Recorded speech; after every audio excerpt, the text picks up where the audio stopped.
Telugu Desam party రాష్ట్ర కార్యదర్శి పదవులను గడ్డిపోతలాగా పదవులు బదిలీ ఉద్యమాన్ని ప్రారంభించిండు. ప్రజల్లో నమ్మకాన్ని కలిగించిండు. ప్రజలను ఒకసారి మీకు వచ్చే ప్రయత్నం చేసింది. తెలంగాణ వచ్చిందంటే ప్రజలను సమీకరించడం, దేశంలోని పార్టీలను ఒప్పించడం, ఈ రెండు కేసీఆర్ గారు చేసింది. అంబేద్కర్ గారు సూచించిన మార్గం బోధించు, సమీకరించు, పోరాడు. అంబేద్కర్ చెప్పిన బాటలో నడిచిండు కేసీఆర్. గాంధీజీ గారు చూపిన అహింసాయుత మార్గంలో ఉద్యమాన్ని నడిపిండు కేసీఆర్. తెలంగాణ రాష్ట్రాన్ని సాధించిండు కేసీఆర్. ఎందుకంటే చాలా జాగ్రత్తగా నడిపారు, అహింసాయుత పద్ధతిలో నడిపారు. ప్రజలను సమీకరించడంలో జన పోరాటం కావచ్చు, 16 మీద పోరాటం కావచ్చు, తెలంగాణకు జరుగుతున్న అన్యాయాల మీద గలవెలిగిండు, ప్రజలను సమీకరించి. ఆ ప్రయత్నంలో కేసీఆర్ గారు ఆర్ఎస్ఎస్ ఆఫీస్ నుంచి ఆర్ఎస్యు దాకా కలిసి పనిచేసింది. అది భిన్న ధృవాలు.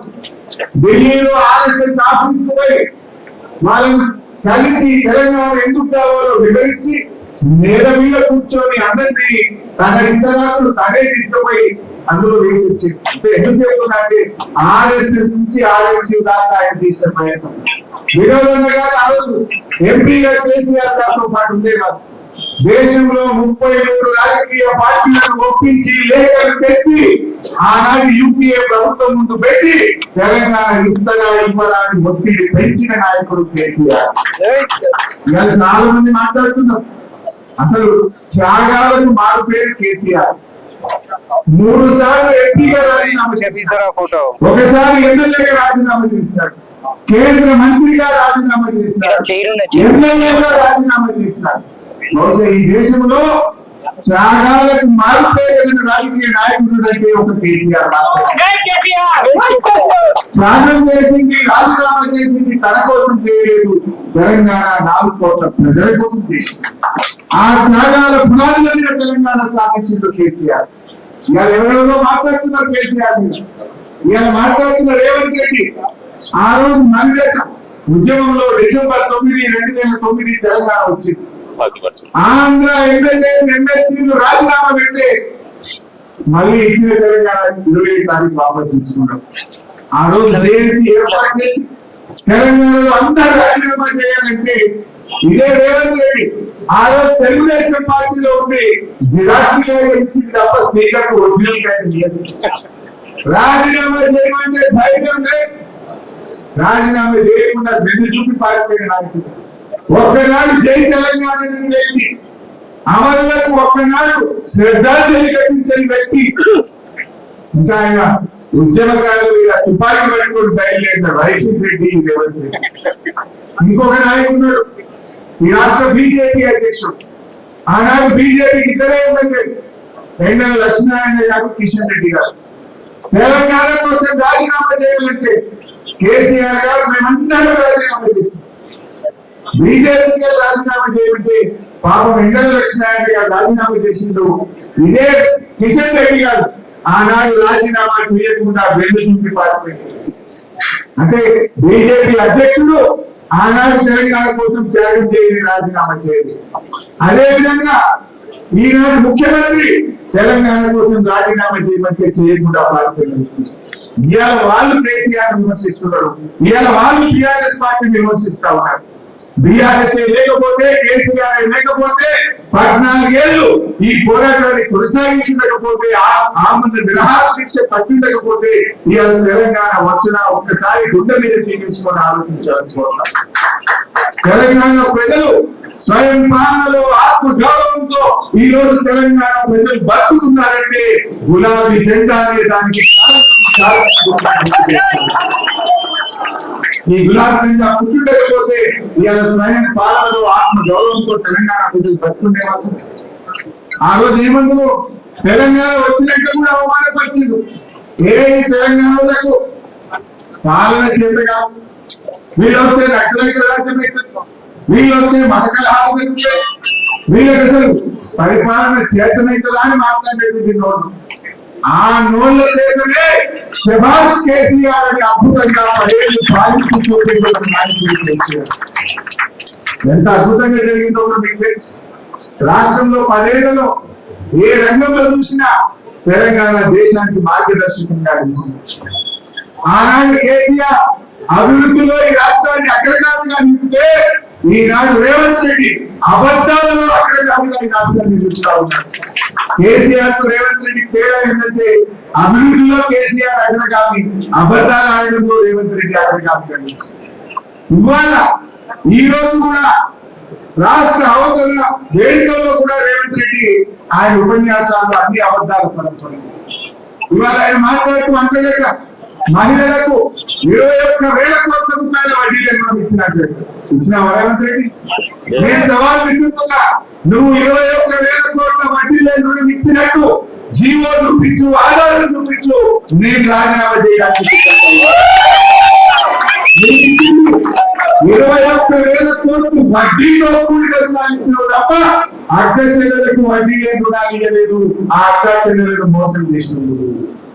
ఇవాళ మాట్లాడుతుందో 60,000 ఉద్యోగాలు ఇచ్చిన నోటిఫికేషన్ చూపి, నీ ప్రభుత్వం వచ్చినాక ఉద్యోగాలకు 60,000 ఉద్యోగాలకు నువ్వు నోటిఫికేషన్ ఇచ్చినట్టు చూపి రేవంత్ రెడ్డి. నువ్వు ఇచ్చింది కేవలం 10,000 మాత్రమే.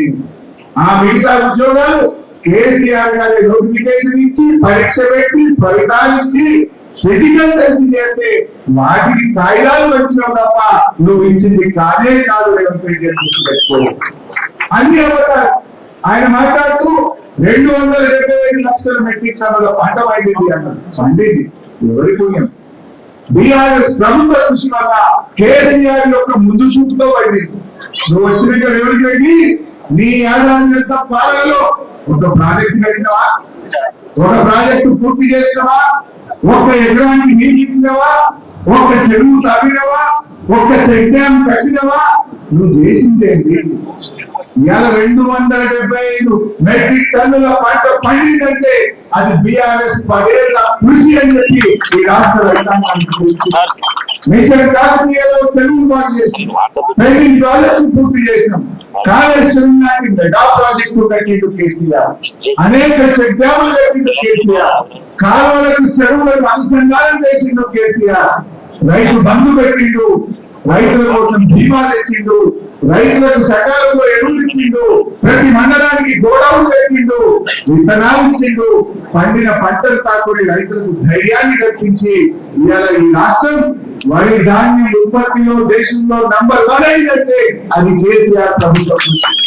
నువ్వు 275 లక్షల మెట్రిక్ టన్నుల పంట పండినట్టు ఏం చేసినావు రైతులకు? ఒక చెరువు తగ్గివా? ఒక ప్రాజెక్టు పూర్తి చేసివా? ఒక ఎకరానికి నీళ్ళు ఇస్తువా? నువ్వు చేసింది ఏమిటది? రైతు బంధు ఎగ్గొట్టినావు, రైతు బీమా బంధు పెట్టినావు. నువ్వు చేసింది ఏముంది? చాలా రుణమాఫీ చేసినావు, బాగా రుణమాఫీ ఎగ్గొట్టినావు. ఇంతకు మించి నువ్వు రైతులకు చేసిన ఒక్క మంచి పని చెప్పి. రైతులు మొలకెత్తుతుంటే ధాన్యం కుప్పల మీద గుండాగి రైతులు చనిపోతుంటే నువ్వు అందాల పోటీలో అందాల పోటీలకు రివ్యూ చేసినావు, అందాల పోటీలకు 5 సార్లు పోయి పాల్గొన్నావు.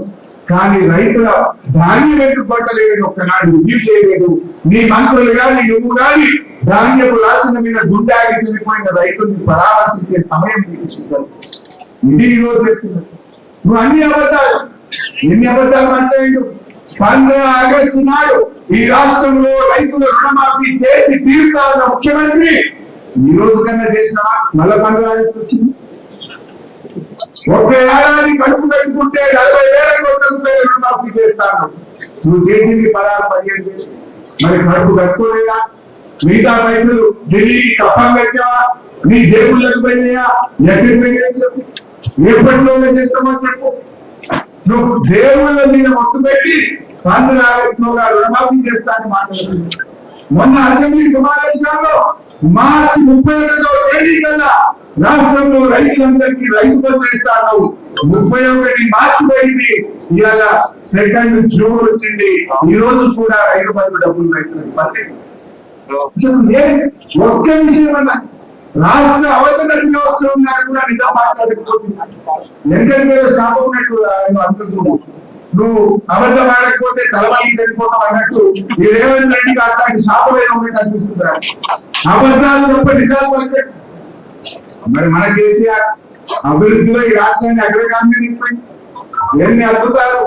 ధాన్యం ఉత్పత్తిలో నంబర్ 1, డాక్టర్ల ఉత్పత్తిలో తెలంగాణ నంబర్ 1 చేసింది కదా.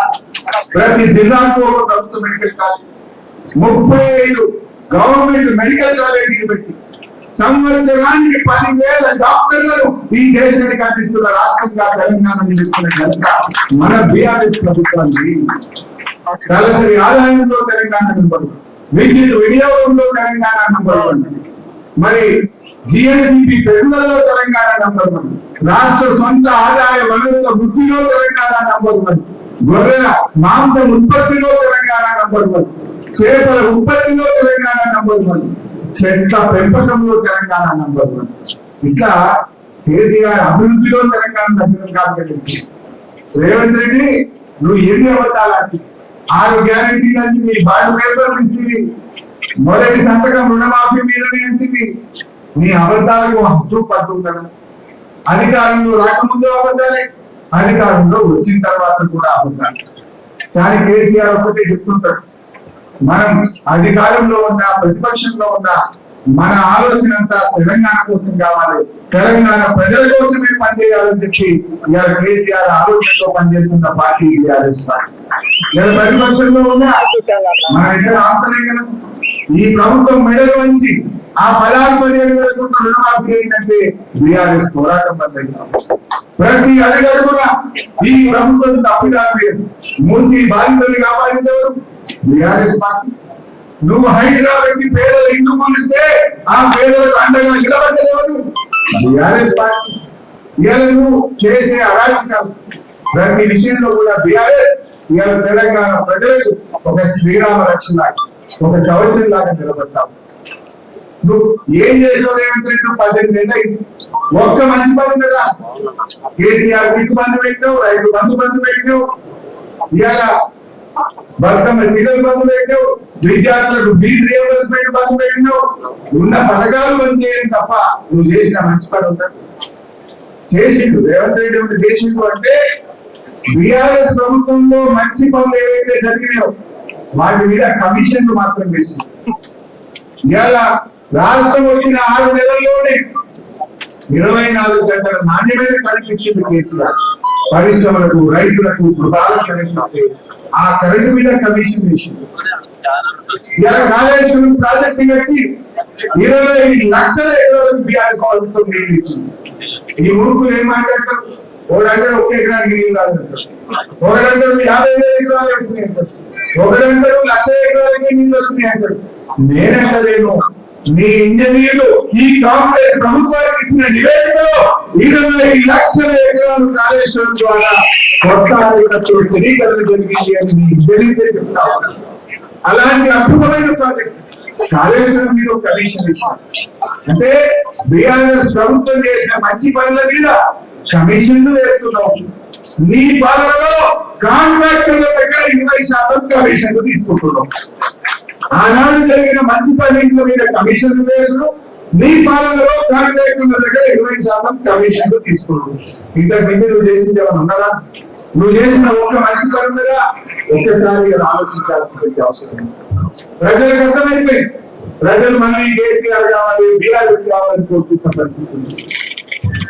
ఇవాళ రేవంత్ రెడ్డి మాట్లాడితే పరిస్థితి దివాళాలు మాట్లాడుతూ, నా దృష్టిలో ఎవరైతే తెలంగాణ రాష్ట్రం దివాళా అని మాట్లాడుతుందో వాళ్ళంతా దివాళా అంటే దివాళా అని మాట్లాడుతుంది.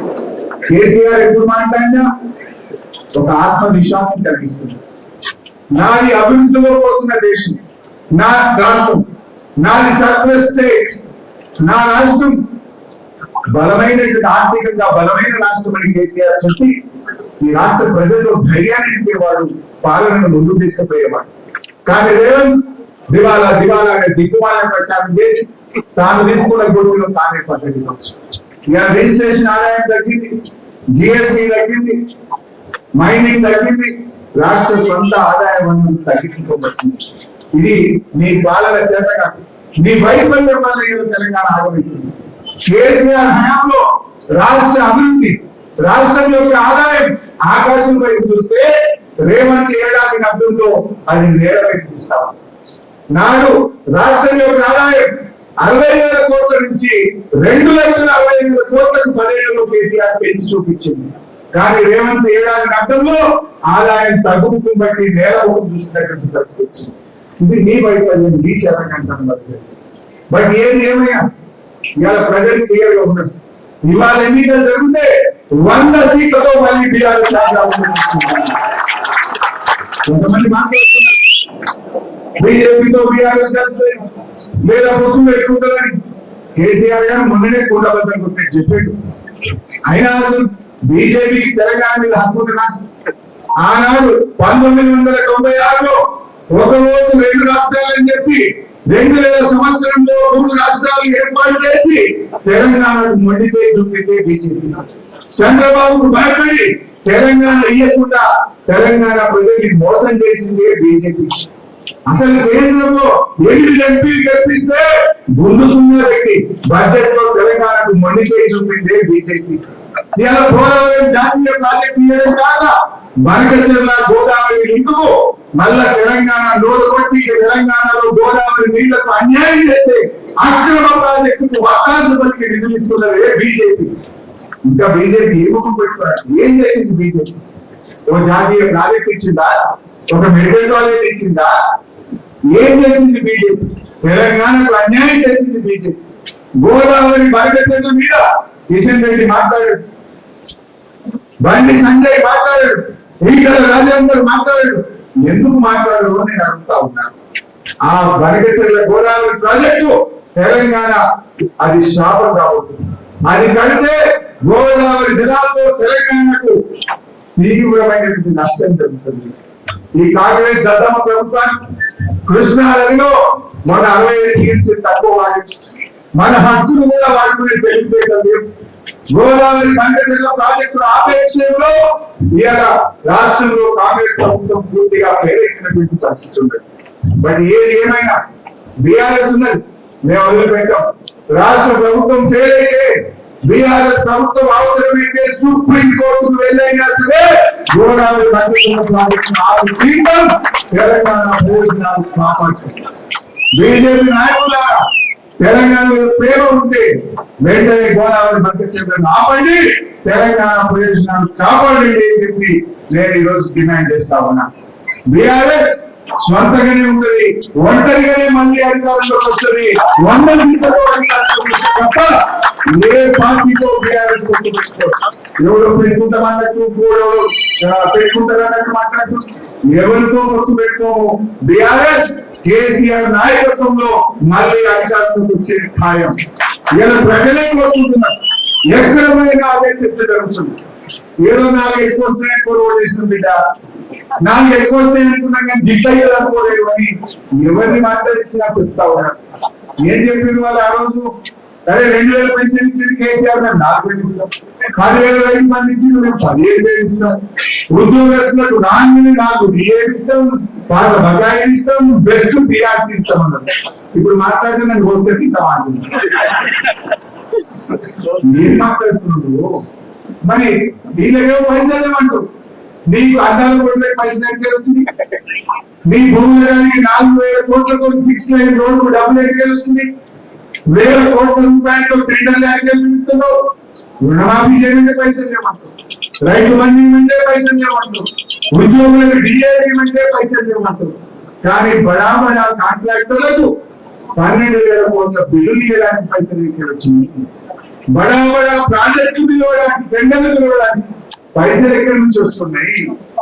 ఇవాళ 200 కోట్లకు ఒక స్కూల్ అన్నాం, ముందు 80 కోట్లు అన్నాం, తర్వాత 120 కోట్లు అన్నాం, ఇప్పుడు 200 కోట్లకు ఒక స్కూల్ అని. అది స్కూల్ మీద పునాది కూడా అవ్వాలి. 80 కోట్లకే 200 కోట్లు చేసిందని అంటే అదొక 5,000 కోట్ల స్కామ్ ఉంటుంది. వాడి మాత్రం పైసలు వస్తుంది. అంటే ఆయన ఎంత మాట్లాడతాడంటే తనకు అవసరం ఉందేమో, తనకు జేబులు ఇస్తే తనకేమో పైసలు రెడీ. ప్రజలకు ఇచ్చారో, రైతులకు ఇచ్చారో, మా ఎస్సీలకో, మా బీసీలకో, మా ఎస్సీలకో ఓవర్సీస్ స్కాలర్షిప్ ఇవ్వాలి, ఫీజు రియంబర్స్మెంట్ ఇవ్వాలంటే మాత్రం పైసలు. నువ్వు ఏడాది అర్థమైంది. ఎస్సీ, ఎస్టీ, బీసీ పిల్లలకు ₹1 ఫీజు రియంబర్స్మెంట్ ఇచ్చిన వారు ఏమంటే కాలేజీలు కోట్ల కోరుకున్న పరిస్థితి, పిల్లల చదువు లేకపోతున్న పరిస్థితి. ఎస్సీ ఎస్టీ బీసీలకు ఉన్న ప్రేమ ఇదేగా అడుగుతా ఉన్నా. బట్టి విక్రమార్క ఉప ముఖ్యమంత్రిగా ఉన్న మీరు ఈ ఎస్సీ ఎస్టీ బీసీల మీద మీకు ప్రేమ లేదా?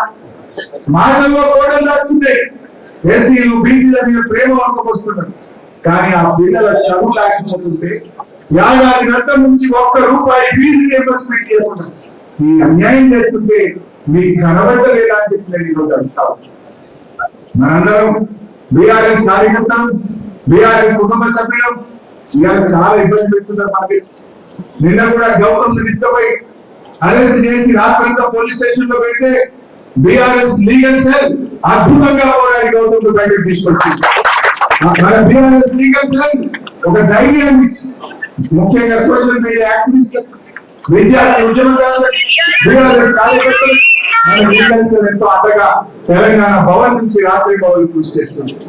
ఇవాళ ఇప్పటికే కేటీఆర్ గారు కూడా చెప్తున్నారు, ఎవరెవరైతే అధికారులు ఇవాళ ఎక్సెన్స్ ప్రవర్తిస్తున్నారో మనం కూడా తప్పకుండా ఫేస్బుక్ లో రాసి పెట్టండి. వాళ్ళకు అనవసరంగా అన్యాయంగా మా బీఆర్ఎస్ కార్యకర్తలను వేయించిన అక్రమ కేసులు పెట్టిన దానికి తగిన మూల్యం చెల్లించుకోవడం తప్పదు. కొందరు అధికారులు అత్యుత్సాహం ప్రదర్శిస్తున్నారు. అతిగా ఉన్న ఇవేమి పెట్టి కేసులు పెట్టి ప్రభుత్వానికి మమ్మల్ని ఇబ్బంది పెట్టే ప్రయత్నం చేస్తున్నారు. ఏ అధికారి ఎక్సైజ్ చేస్తుందో, ఎవరెవరు ఏం చేస్తున్నారో అన్ని తెలుసు. అన్ని కూడా గమనిస్తున్నాం. జాగ్రత్తగా ఉండాలని చెప్పి అధికారులందరినీ కూడా హెచ్చరిస్తా ఉన్నాం. పోలీస్ అధికారులే కాదు, అధికారులు కూడా వివిధ సందర్భాల్లో ఈ తెలంగాణ మీటింగ్ జరిగితే ఇక్కడ షూటింగ్ తీసుకుందామని ఇంకా చిట్టికి ఫోన్ చేయరా? ఉన్నది కానీ నీకు తెలియదు. లోకల్ ఈ గవర్నమెంట్ వచ్చినాక బిల్లులు కేవలం 4 ఈ పక్క పంట ఎవరు ఉన్నారు? 1200 ఒకసారి ఇవ్వడానికి 12,000 కోట్లు మాత్రం 4 బడా కాంట్రాక్టర్లు కట్టబెట్టి ఇలా పేదలు వస్తున్న ప్రయత్నం చేస్తాం. రేవంత్ రెడ్డి కిరణ్ దానికి మెసేజ్ పెడతాను, మెసేజ్ పెట్టిన నెంబర్ ఫోన్ ఈ సెల్ పెట్టానా? అన్న సెల్ నీ దగ్గరనే ఉందా? సరే పెడతాను. మీకు దగ్గరగా ఉండే ఒక ఐఏఎస్ అధికారే ఆ మిస్ ఇంగ్లాండ్ పట్ల అనుచితంగా ప్రవర్తించాలని మాట్లాడుతాం. మీకు చిత్తశుద్ధి ఉంటే ఆ సిసి ఫోటేజ్ బయట పెట్టు. మీకు చిత్తశుద్ధి ఉంటే వాళ్ళని కాంగ్రెస్ పార్టీ సస్పెండ్ చేసి తక్షణమే వాళ్ళ మీద కేసులు నమోదు చేసి ఈ రాష్ట్ర గౌరవాన్ని కేసీఆర్ తెలంగాణ గౌరవాన్ని ప్రపంచ పటంలో నిలబెడితే నువ్వు ఈ తెలంగాణ గౌరవాన్ని ప్రపంచం ముందు తల పెంచుకునేటట్టు ఇవాళ తల వంపులు తెచ్చిన ఈ రాష్ట్రాన్ని ఇంకేంటంట ఒలింపిక్ గేమ్స్ వెళ్తా ఏం మాట్లాడుతున్నారు? ఇప్పటికైనా సోయి తెచ్చుకో. మాకేమి నిన్న కేసీఆర్ గారు చాలా స్పష్టంగా చెప్పింది. వాళ్ళు నిన్నేదో అత్యంత ఇచ్చాలను మేమేదో గద్దెదిక్కాలని ఆలోచన లేదు అని ఉండబద్దలు స్పష్టంగా కేసీఆర్ గారు చెప్పారు. ఇంకా 3 ఏళ్ళు టైం.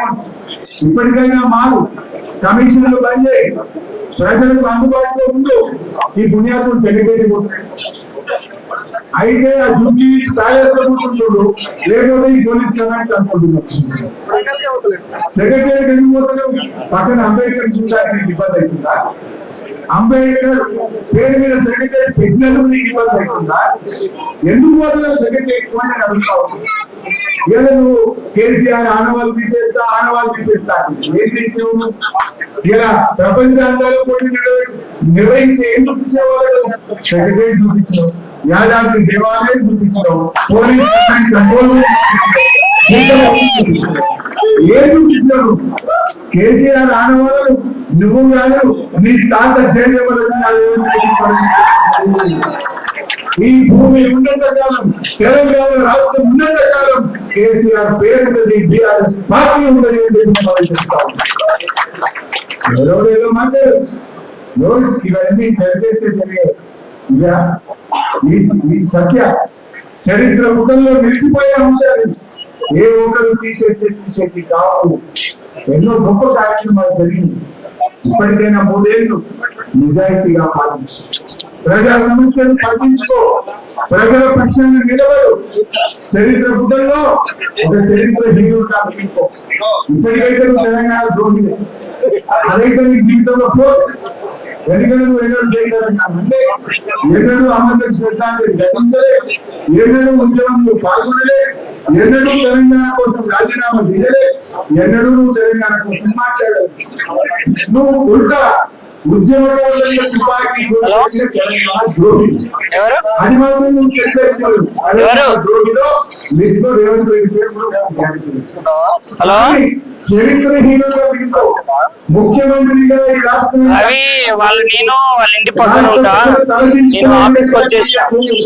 అందరూ కోట్ల నిర్వహణలో రాష్ట్రానికి పరువు తీసినావు.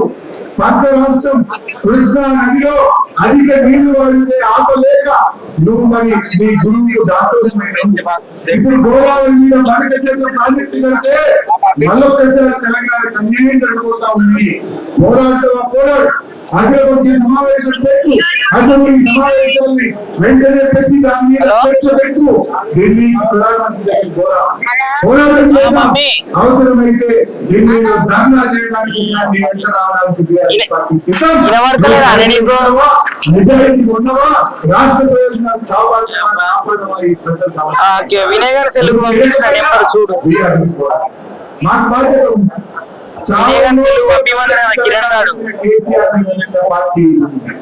ఇక్కడ ఉండే బిడ్డలు తెలంగాణ ఉద్యమకారులు, తెలంగాణ కోసం తెలంగాణ సాధించిన బిడ్డలు ఈ పార్టీలో ఉంటారు.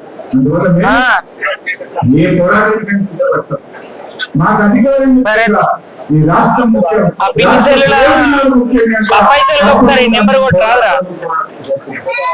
ఇవాళ మా సరే తీయ ఉంటాను.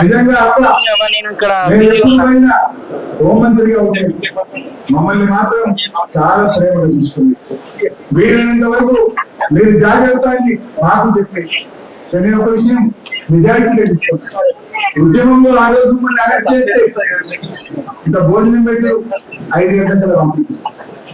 కానీ రేవంత్ రెడ్డి లేక దొంగ రాత్రి 12 గంటలకు చెత్తపోవడం, 2 గంటలకే చెత్తపోవడం మాత్రం ఆలోచన. 6 గంటలు లేకపోతే కదా మన జర్నలిస్ట్ దొంగ రాత్రి 2 గంటలకు 3 గంటలకు చెత్తపోవడం. ఆనాడు మేము ఎంత పోరాటం చేద్దాం. అదే దేనికి ఎంత పోకూడదు. వాళ్ళ వ్యక్తి కూడా ముస్లిం సార్ వ్యక్తి మేము రేపు పోరాటం ఉందంటే కూడా ఉదయాలు 6 గంటలకు తెచ్చి పట్టకపోయి కానీ 8 గంటలకు తెచ్చి పట్టకపోయి తప్ప ఈ రేవంత్ రెడ్డి 12 గంటల రాత్రికి పట్టుకుపోయారు. ఆనాడు సీమాంధ్ర ప్రభుత్వం ఉందా, సబితక్క లాంటి తెలంగాణ బిడ్డ ఉన్నది కదా. ఆ రోజు మాకు ధైర్యం ఉండే అట్లా చూసుకునేటువంటి పరిస్థితులు. అందుకే ఇలా ఆలోచన చేయాలి. ఇలా రాష్ట్రంలో లా అండ్ ఆర్డర్ మొత్తం కూడా నిజంగా ప్రజల కోసం పనిచేస్తుంది. ప్రతిపక్షాల మీద కేసులు పెట్టు, బీఆర్ఎస్ కార్యకర్తలు ఎక్కడున్నా ఒక్కదాకా ప్రజల కోసం పనిచేస్తున్నాం. రేవంత్ రెడ్డి వచ్చినాక లా అండ్ ఆర్డర్ పెడతాయి. ఈ రాష్ట్రంలో కేసులు పెరిగినాయి. కేసుల సంఖ్య 30% పెరిగింది. ఇలా ఏ రంగంలో చూసినా అదే పరిస్థితి కనబడుతుంది. బట్ మనం ఇప్పుడు స్థానిక సంస్థలు ఎన్నికలు వస్తే ఆయన నాకు తెలిసేది ఆయన ధైర్యం. కానీ స్థానిక సంస్థలు ఎన్నికలు వస్తే కూడా తప్పకుండా బీఆర్ఎస్ పార్టీ బ్రహ్మాండమైన ఫలితాలు సాధిస్తుంది. దానికోసం మన కార్యకర్తలు, కుటుంబ సభ్యులు అందరూ కూడా బీఆర్ఎస్ కుటుంబ సభ్యులు సిద్ధంగా ఉన్నాం. రేపు ఏలాంటి స్థానిక సంస్థలు, మండల పరిషత్లు, జిల్లా పరిషత్లు, మున్సిపాలిటీలు ఏది వచ్చినా కూడా ప్రజలు కాంగ్రెస్ బుద్ధి చెప్పడానికి సిద్ధంగా ఉంటారు. మనం కూడా సమావేశం కావాలని కోరుకుంటూ ఈ బీఆర్ఎస్ పార్టీ కేసీఆర్ గారి నాయకత్వంలో తెలంగాణ ప్రజల పక్షాన చివరి దాకా ఉంటుందని చెప్పి నేను మీ అందరికీ మనం చేస్తూ చాలా నెగ్లెక్ట్ బాగా చేస్తుంది. లగేజర్లో ఉంటుంది, ధాన్యం సేకరణ ఉంటుంది, ఇంకా చాలా విషయాలు ఉన్నాయి. కానీ నేను మాట్లాడలేదు పోకుండా మీ అందరికీ శుభాకాంక్షలు. జై తెలంగాణ. షేర్ చేయర్రి, లైక్ చేయర్రి, సబ్స్క్రైబ్ చేయర్రి. మర్చిపోకుండా గంట సింబల్ అయితే ఒత్తురులా.